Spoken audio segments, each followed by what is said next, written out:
We're going to talk about the various parts of the alimentary canal and the digestive system. So we start at the mouth. The mouth is called the buccal cavity, the oral cavity. Uh, it's got in the front the lips define it, on either side the cheeks, the tongue on the floor of it, and the palate, hard and soft palate, on the roof of it. Um, we call what we would normally call the mouth is actually the oral orifice. It's the opening. Um, the mouth is the entire space. It's lined with a stratified squamous epithelium because that's the sort of epithelium that will resist abrasion and be protective. Um, so the oral cavity is the space where after you've ingested food, before you swallow it, the food is manipulated by the tongue, by the teeth, etc. Um, the hard palate is part of the roof. It's made up of the palatine projections of the maxilla bones and the palatine bones. The soft palate is muscle and mucosa. Um, the tongue sits on the floor. The tongue is a much larger organ than most people realize. It goes all the way down to the hyoid bone um, and is intimately involved with the movement of the epiglottis.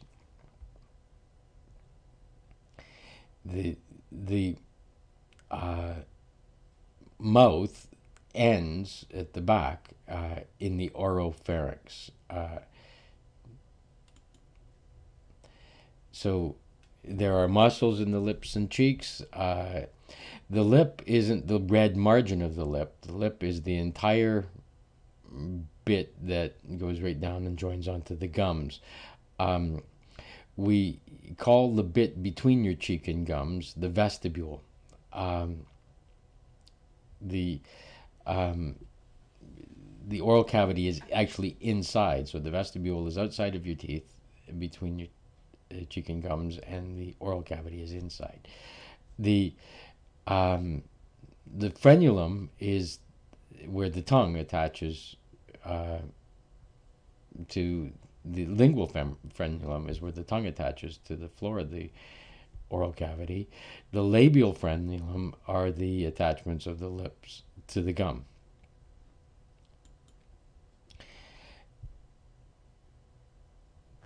You can see the frenulum here in the pictures, here and here. Um, the lingual frenulum here. You can see ducts for the salivary glands, the submandibular, sublingual glands. Um, you can see the arches at the back. The uvula hangs down and blocks the nasopharynx when you're swallowing. Uh,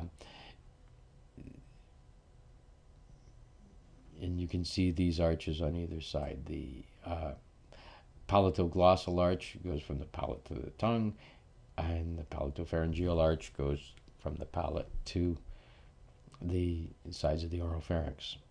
Um, this is where you find the tonsils, the palatine tonsils.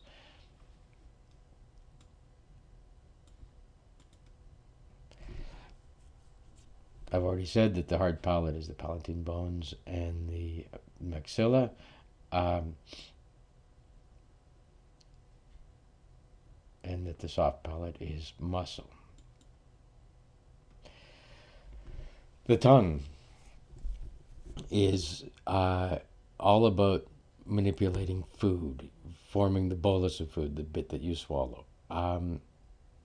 It's also involved with um, modifying sounds that the vocal cords make, so that it makes speech intelligible.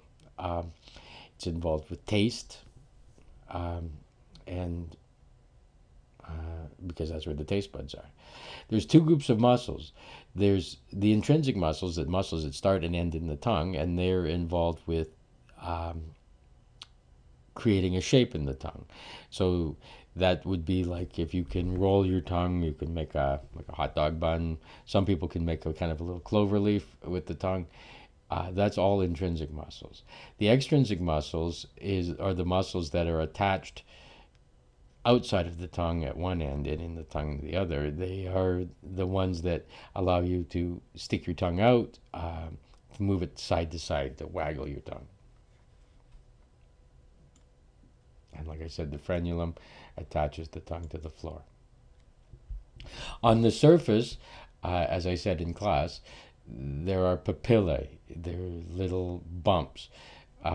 We call them the taste buds usually, but it's more than just taste buds. There are various things. So the filiform ones are for friction. They're like files. It's what you feel when a cat licks your tongue. They have very sharp and very plentiful filiform. If you palpate the surface of your tongue, you will feel these filiform. There's little hard,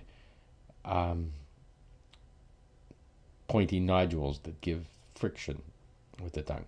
The fungiform ones look like little mushrooms. They tend to have a red character, and they're all over the tongue. That they're involved with taste. The circumvallate ones are at the back of the tongue, and are involved with taste buds as well. The folate ones are on the lateral aspects of the tongue, so they look like leaves, and that's why they're folate, and again involved with taste.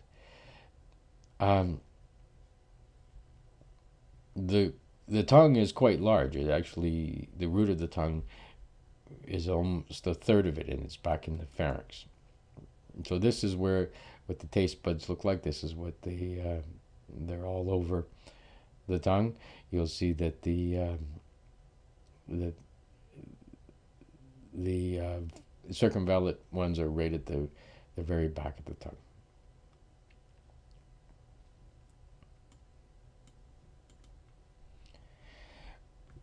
In class, I talked about the salivary glands. There's two types of salivary glands. There's the extrinsic ones, which are glands that are found slightly away from the mouth and have ducts that bring the saliva to the mouth.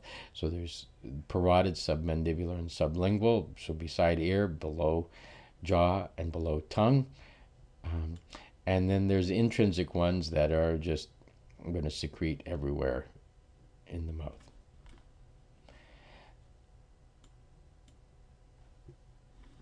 I'll move on from here. We covered the composition of saliva in class. Teeth are an important part of what we find in the mouth. They are considered accessory organs of the mouth.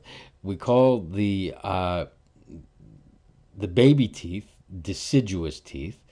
They start coming in fairly young, 6 months of age, and they keep on coming for a couple of years, and then they fall out as the permanent teeth develop.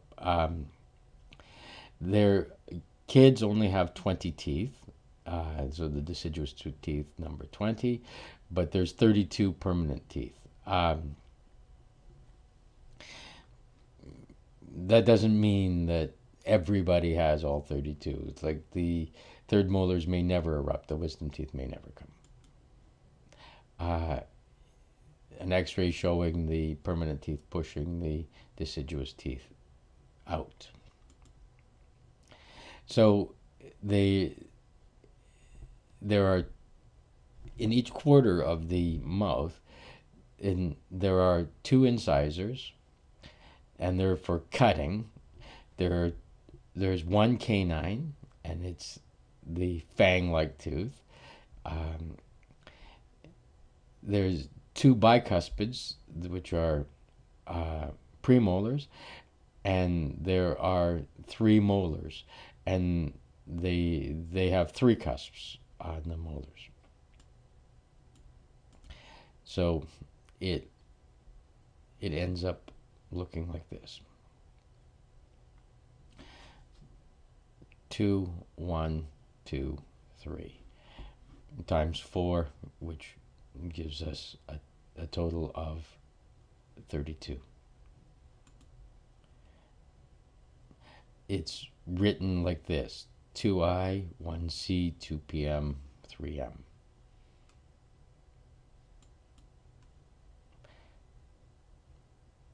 We're not going to worry too much about crown structure. Um, the gum is called the gingiva. That's where we get the word gingivitis. The crown is the white part of the tooth that's covered with enamel that that you can see. It's the part that you brush. The root is found in the jaw. The pit covered with the with your gums that joins the root to the crown is called the neck.